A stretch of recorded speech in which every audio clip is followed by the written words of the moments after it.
এবারের বিশ্বকাপের উদ্বোধনী ম্যাচে 3টা লাল কার্ড দেখাইছে ব্রাজিলিয়ান রেফারি। 2022 সালের সম্পূর্ণ বিশ্বকাপে লাল কার্ডের সংখ্যা ছিল 4টা। 2018 সালে সেম, পুরা বিশ্বকাপে লাল কার্ডের সংখ্যা ছিল 4টা, কিন্তু 2026 সালের এক ম্যাচে লাল কার্ডের সংখ্যা 3টা। কাহিনী কি?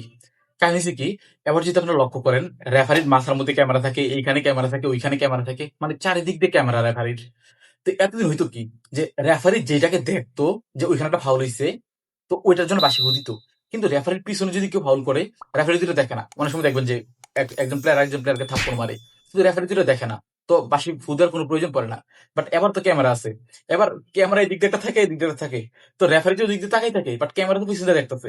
ক্যামেরা যদি দেখে যে এই রেফারির পিছন দিক দিয়ে কেউ ফাউল করছে, ক্যামেরা হচ্ছে থার্ড আম্পায়ার অথবা টিভি আম্পায়ারকে, সরি টিভি রেফারিকে জানায় যে এখানে একটা ফাউল হয়েছে। তো টিভি রেফারি হচ্ছে অনফিল্ডের যে রেফারি থাকে ওকে বলে যে খেলা থামো, একটা ফাউল হয়েছে। তো এই জন্য হচ্ছে ফাউলের সংখ্যা বেশি আর কি।